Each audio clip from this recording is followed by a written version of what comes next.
Welcome, everyone. Can you all hear me okay? Just want to do a quick test. Fun. Amazing. Amazing. Thank you so much for joining me today. This is our final session of our C4 Jedi Speaker Series. We have an amazing guest speaker with us today, Carmela Montenegro. But before I introduce Carmela, I'm going to give us a quick background on C4. So Cream City Conservation and Consulting is a certified B Corp. We are actually Wisconsin's first Black-owned certified B Corp, and we're super proud to be a member of the B Corp community, a community of entrepreneurs and social change agents that are using business as a force for good. We were founded in October 2016 and continue to do work all across Wisconsin, the southeastern Wisconsin, nationally and internationally as well. And we do this work through supporting organizations in addressing their organizational culture, promoting sense of belonging for their employees and participants, and cultivating inclusive practices in both policy and in practice.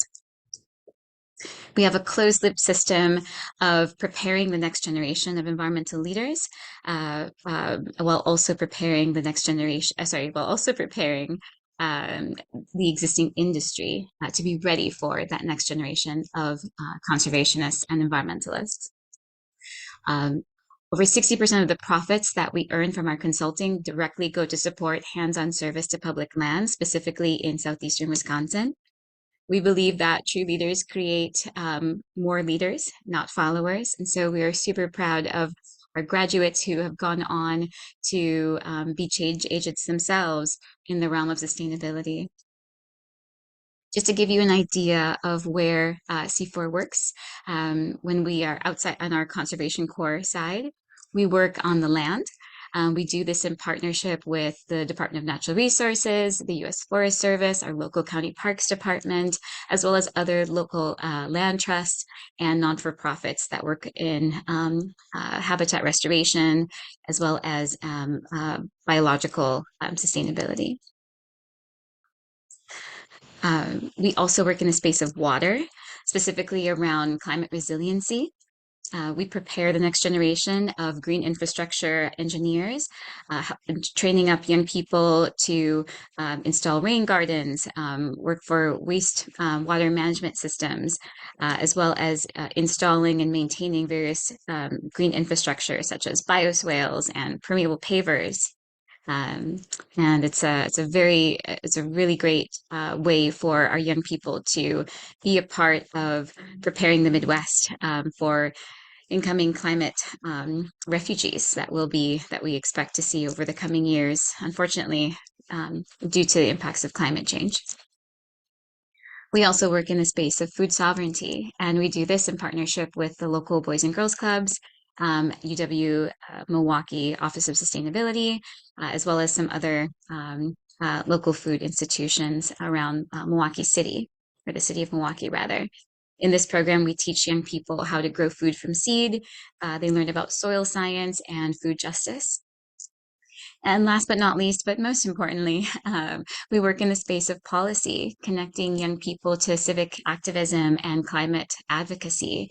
In front of you here are photos of some of our former core members with our local mayor, Chevy Johnson, and former Lieutenant Governor Barnes. So without further ado, let's go ahead and get started.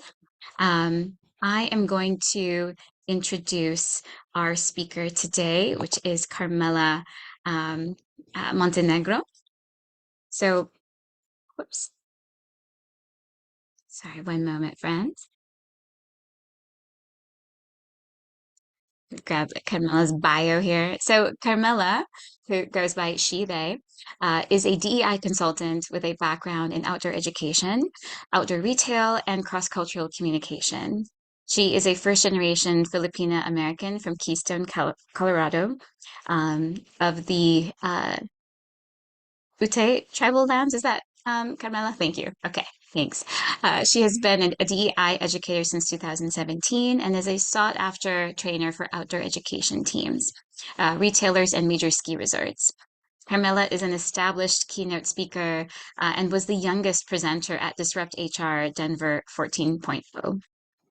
Uh, Carmela was also awarded the Advocacy and Inclusion Award at the University of Wisconsin-Milwaukee, and her philosophy in DEI it revolves around personal privileges and using sociology to create empathy.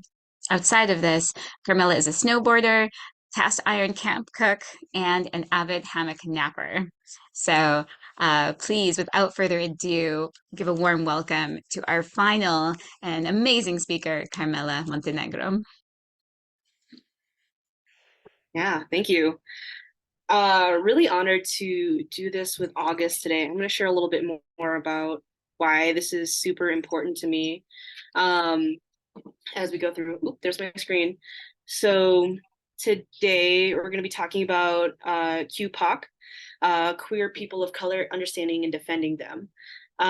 Throughout this conversation today, I'm going to be interchangeably using QPOC and QBIPOC, mainly because that's what the Google searches have told me. Long story short, is that they have been using it interchangeably through the internet. So that's how it is translating in my head.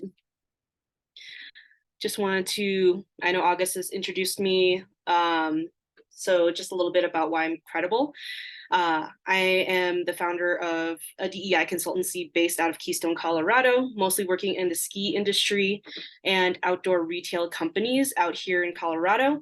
I am a queer person of color. I identify as pansexual and am the child of Filipino immigrants. I've been talking about this since 2017 in the outdoor industry, or been in the outdoor industry since 2017 and talking about DEI since 2018.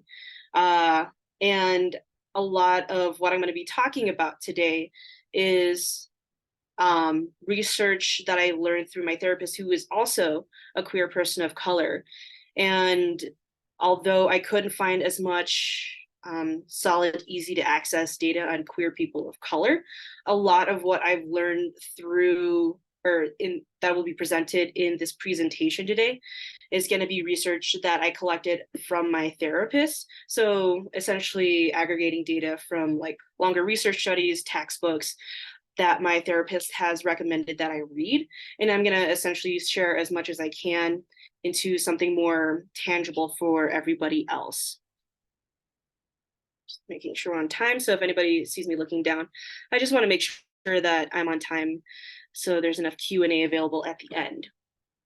So QPOC, we're queer people of color. Simple as that. Why should we care? I'm going to go into that a little bit further in this slide. When I talk about this demographic, I was talking about it with my best friend. She asked me why this niche demographic, even though a majority of the population don't identify as queer or as people of color, much less both.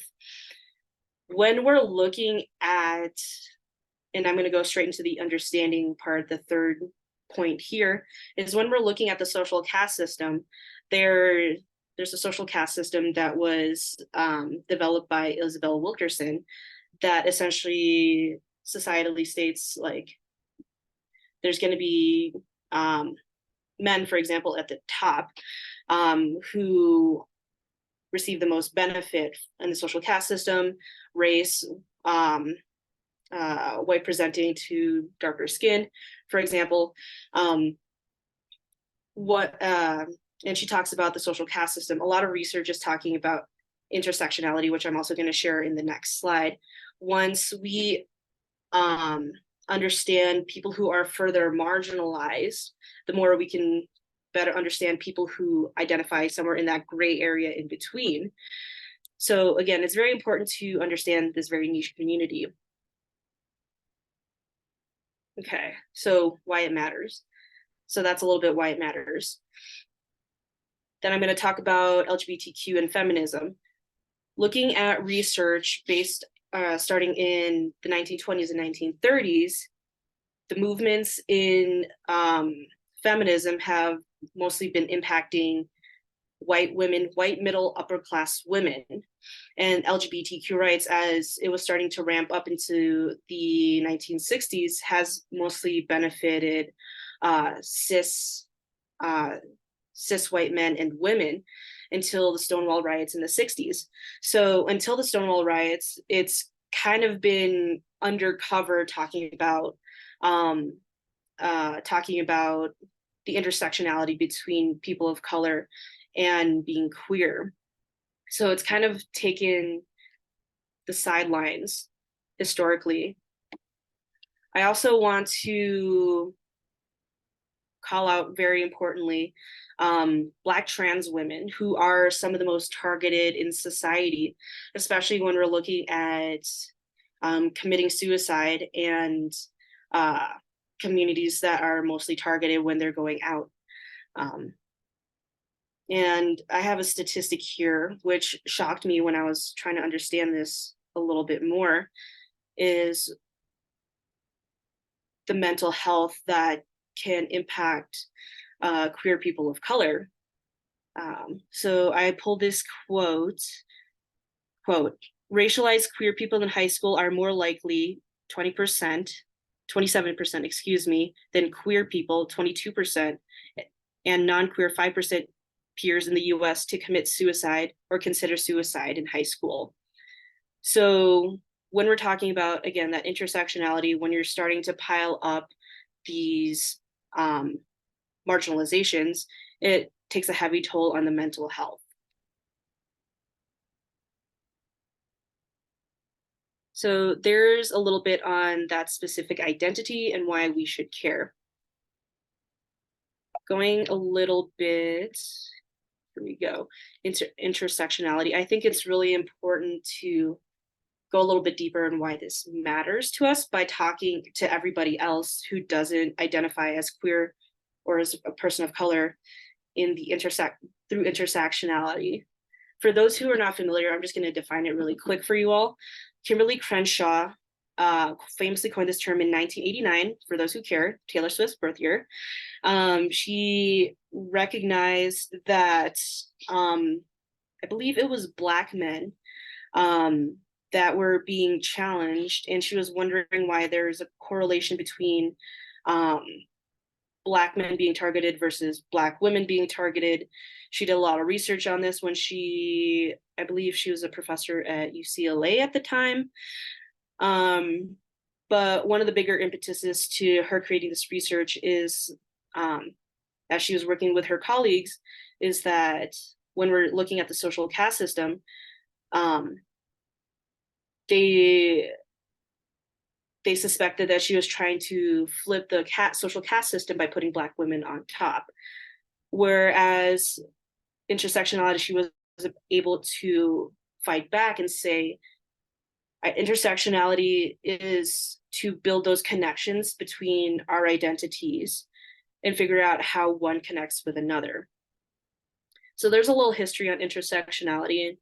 And I have a little definition on the left for those who need a little assistance. The intersectionality is the interconnected nature of social categorizations, such as race, class, and gender, as they apply to the given individual or group, regarded as creating overlapping and interdependent systems of discrimination or disadvantage.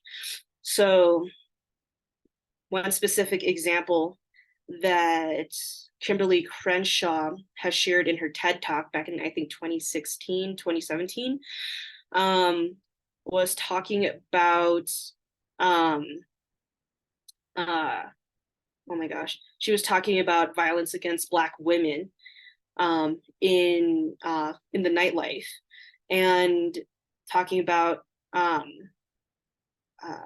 my gosh, talking about how caring for queer people also, especially in the nightlife, protects the safety of general people going out at night in clubs, for example. So when we care for that specific community, it'll be a lot easier to translate those to everybody else.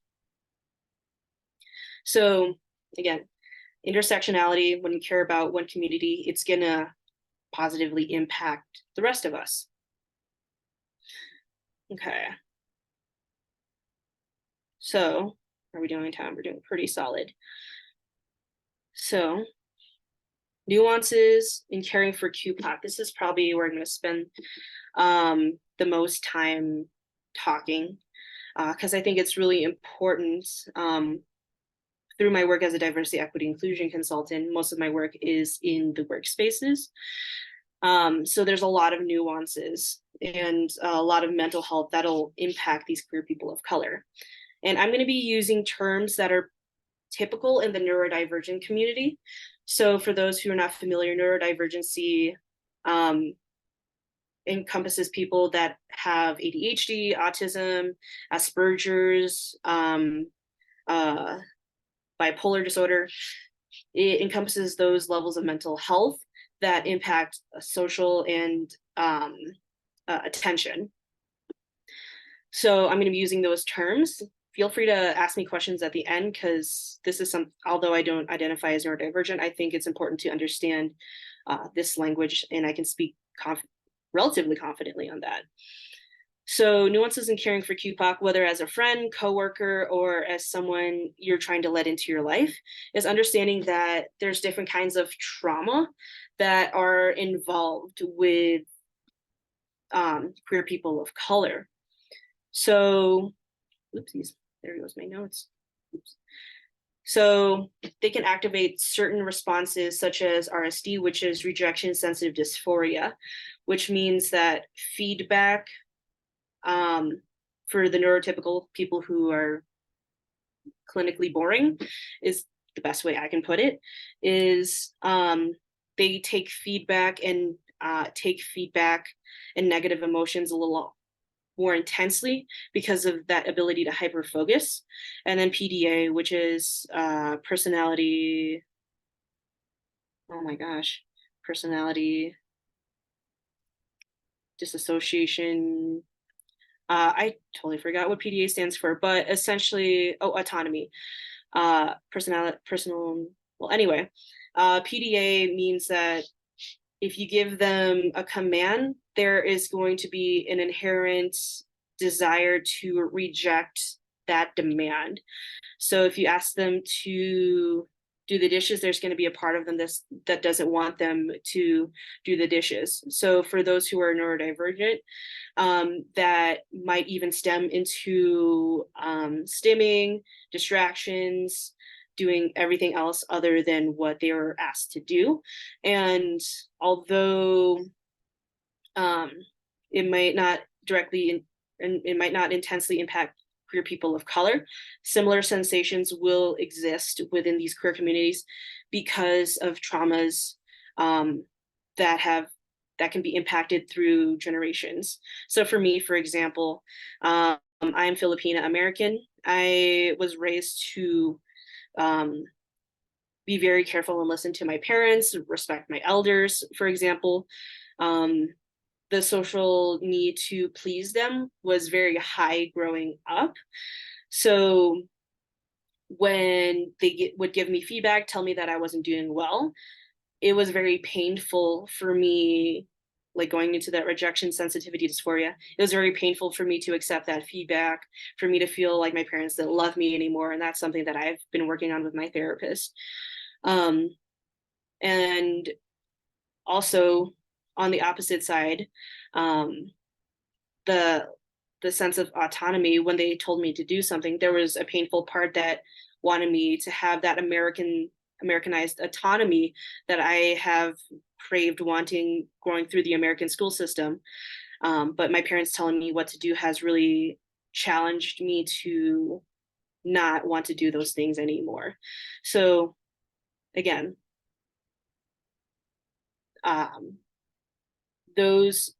that language has been used in the neurodivergent community, but that doesn't mean queer people of color don't experience something similar. Societal and familial pressures.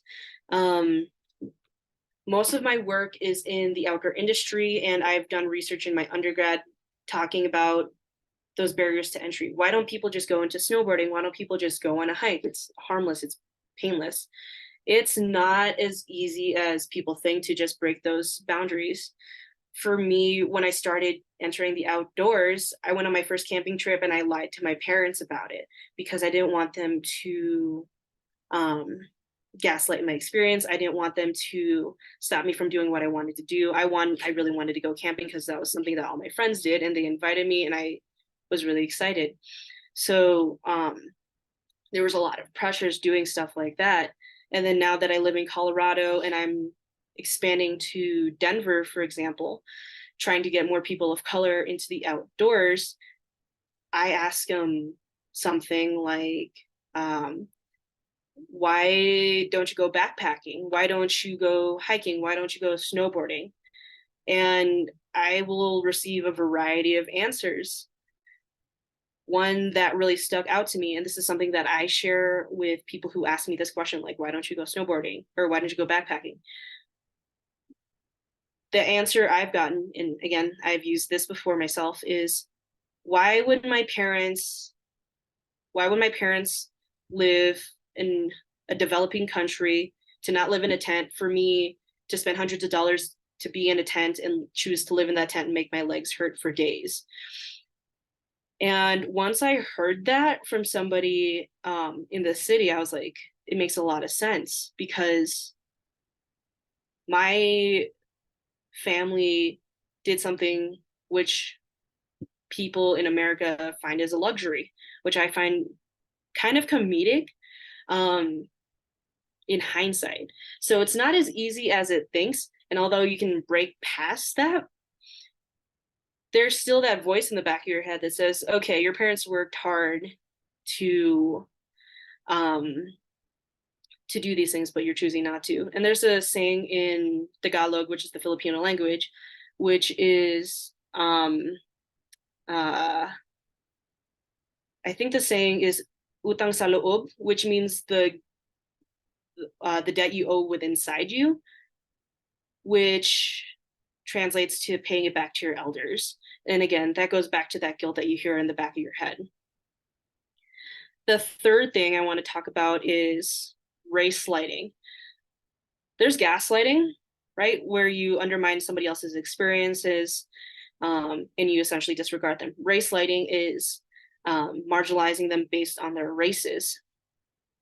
As I started getting into the outdoor industry, snowboarding, my someone that I cared about, she would tell me, yeah, that's easy. We've done it all the time. And I'm doing it for the first time. And I'm thinking like, okay, so I guess I shouldn't be excited about what I'm talking about anymore. I shouldn't feel happy for what I'm doing because what I'm doing is less than average, less than special. Um, so it was very painful for me to hear that somebody that I cared about undermined my experiences. And the same thing would happen in the workplace. Like, yeah, I did my first social media campaign. It's like, well, you're in year 2 doing social media. Why aren't you more excited about this? It's like, well, I finally have the autonomy to be able to do what I feel like I deserve. So race lighting is undermining their experiences um, because of partially because of the limitations because of the color of their skin. So I shared a little bit of the nuances of caring for people of color based on my personal experiences, the research that I've done with barriers of entry, and what I know are some nuances here. How can we do better though? I try and talk about how we can do better, especially for people who really want to learn these things and they are stuck with like, okay, I feel sad, but how can we do better? So I wanted to share how we can actually do the thing. Earlier this year, I talked about, and I was the youngest speaker in Disrupt HR for Denver this past May, and I talked about how can we do better. So we sponsor, protect, and defend them, and then the eternal work, support them. Like August today, she was the first DEI consultant I've ever met. I had an idea of what I wanted to do with my life. I met her, and I was like, "This is it. This is what I want to do." I met August, and that was it. And I reached out to her when I officially started consulting earlier this year, and she's like, "Yeah, cool. I want you to support me help me talk about queer people of color. And this is her version of supporting me, which I am super grateful for. She listened to my ideas, she uplifted me, and now I'm here working with her, who I respect so much. Protect, for example, um, protecting. This is the more passive side comparing to defend. I was thinking about this last night too. What's the difference between protecting and defending? Protect is looking long term and more passively. I do this for REI, the outdoor store. And one thing that I am very passionate about is supporting policies that will protect them even when nobody's looking.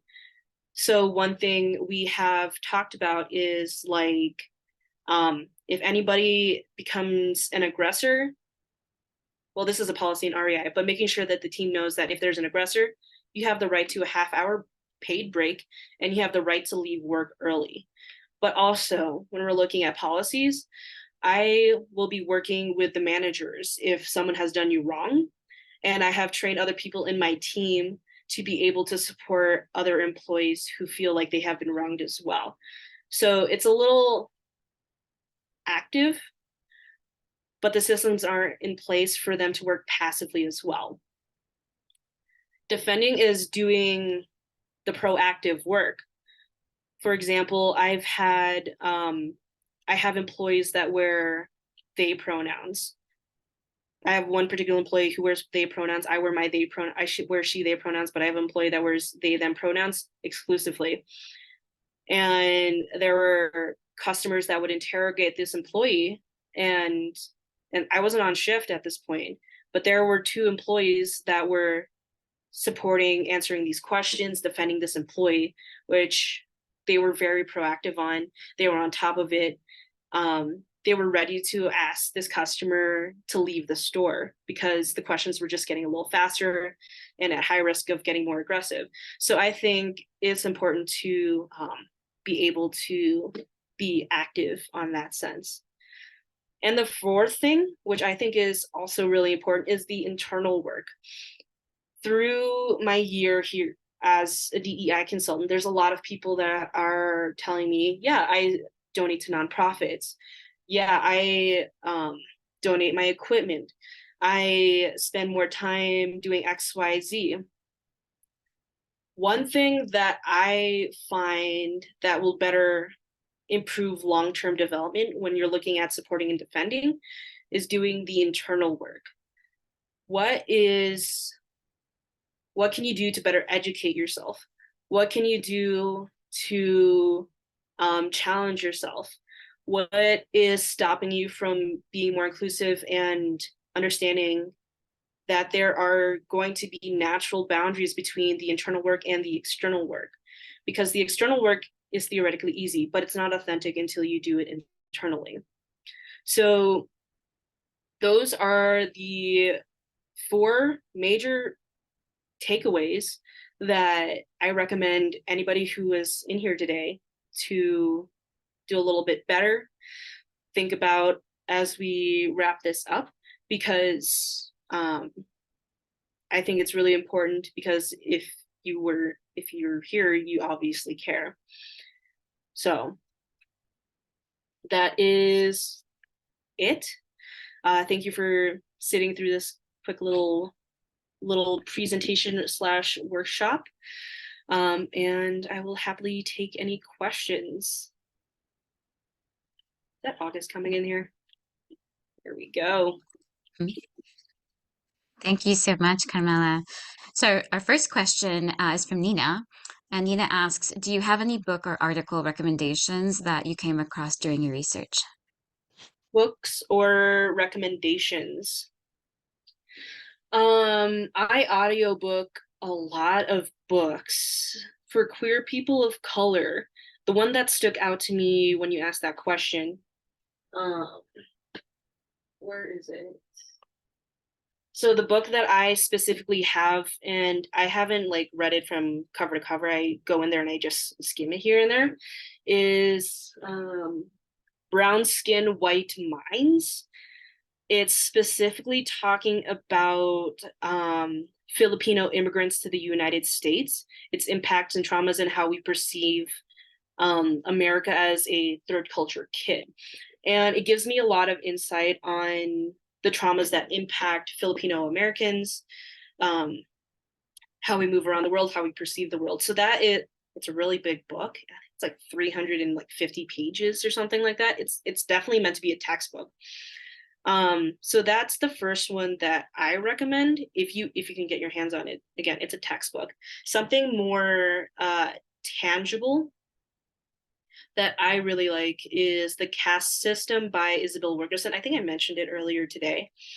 It talks about the inherent caste system established since the 1619 Project, and uh,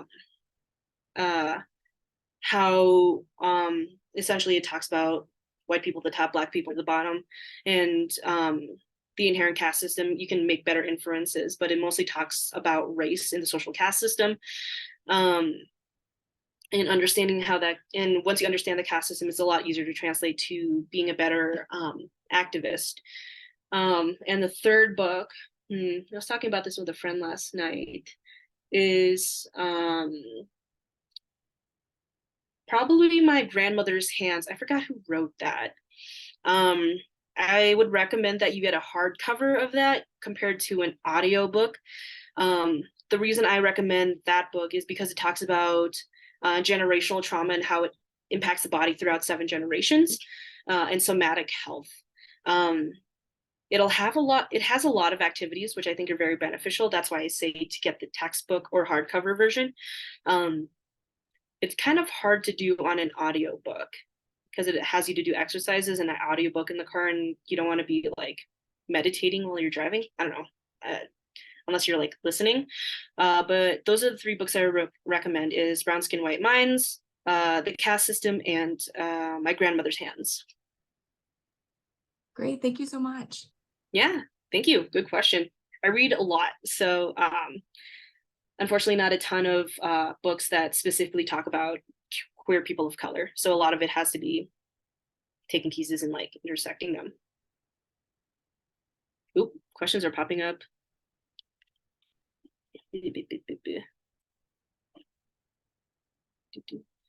Can you recommend, hold on. Where's the top of this thing? Oh, thank you for explaining the PDA, August. I just realized that. No worries. And I added in some podcasts for those who were curious or were interested in some podcasts for allies, as well as members of the QPOC community as well, or queer community.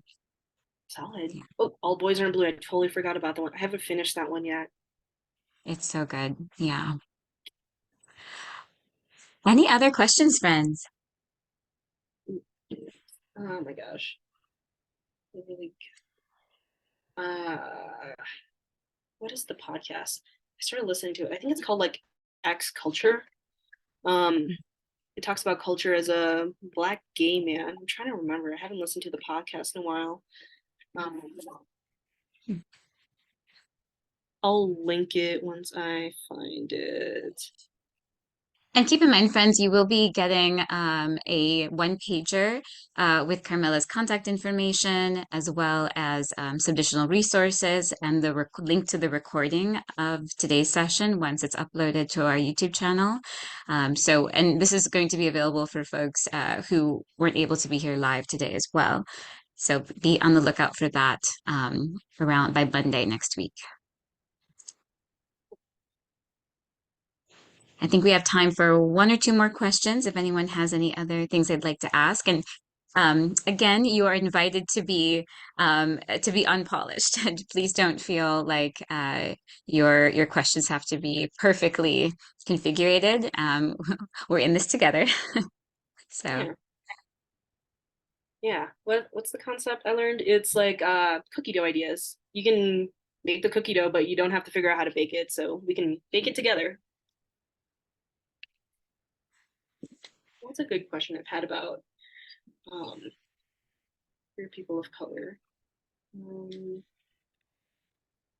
recommendations, how can do better. Um,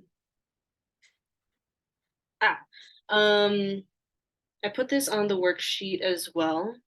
Um, is how can we better? I got this question a little bit ago. Is how can we do better without asking our queer friends of color to re-traumatize themselves for the sake of educating ourselves? That's the that's the easiest way I can phrase that question. And I think it's important to think about that because a lot of queer people of color are still processing trauma. Like it took me a long time to be able to talk about things like this, um, because I thought I was like special and exempt.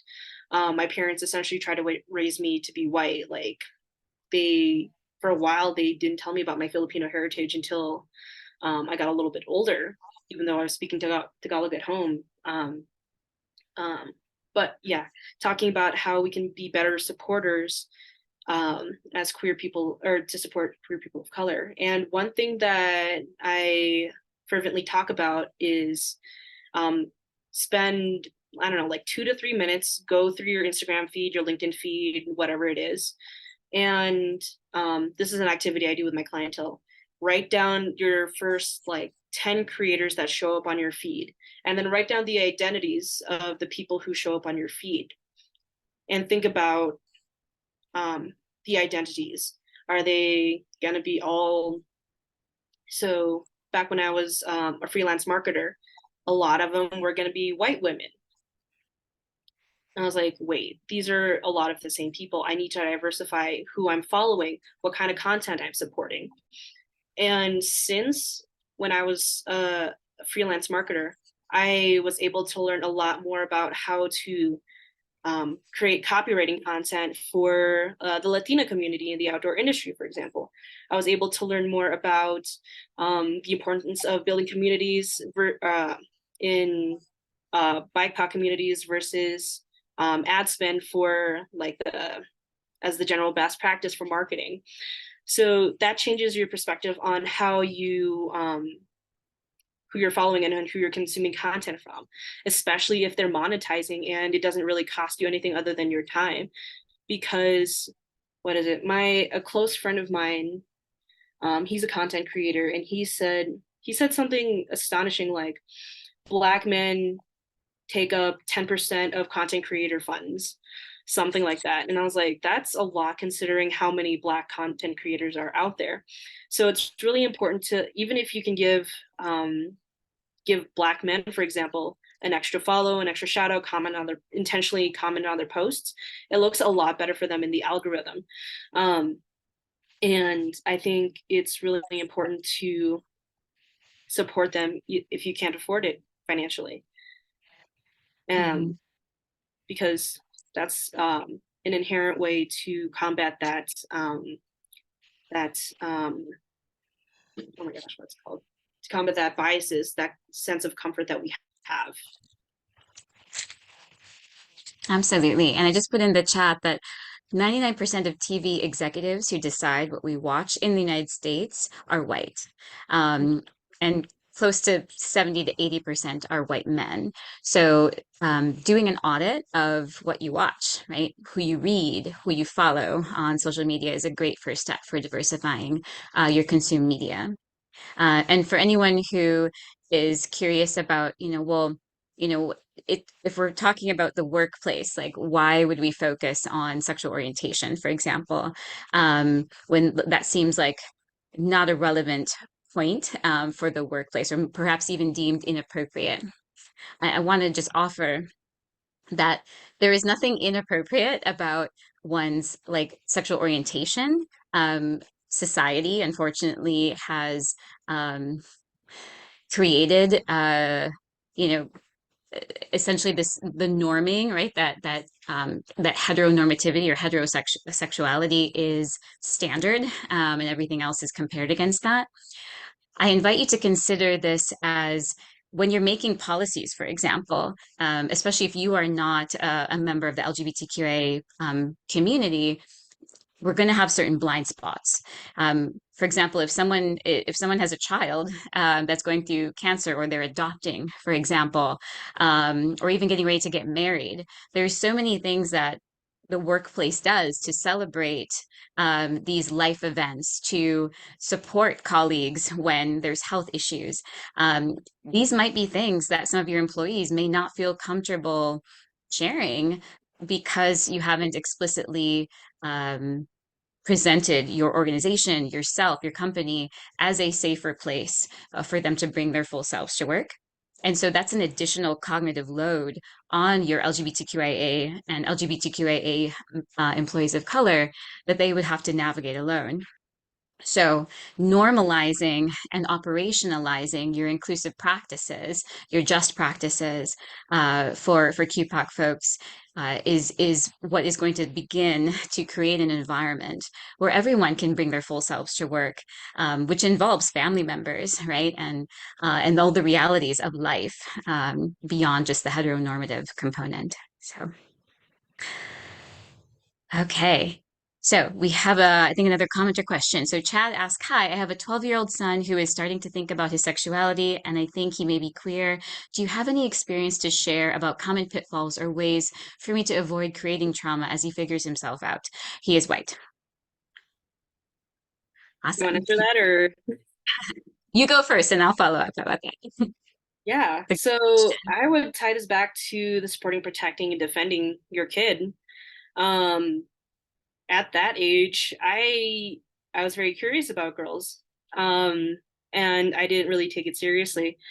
Um, one thing, if I were to go back in time and ask my parents what they could do, is just support me and let me kind of do my own thing. Um, because everybody is going to experience their sexuality very differently. I have lesbian friends who don't um, don't look like, I guess, the tomboy lesbian, and they mostly experimented with or were curious through like different kinds of media. So I think that is something that um, finding support in the sense of community might be some of the easiest ways for your kid to explore their sexuality. Because kids are smart nowadays. It's kind of ridiculous how smart kids are nowadays.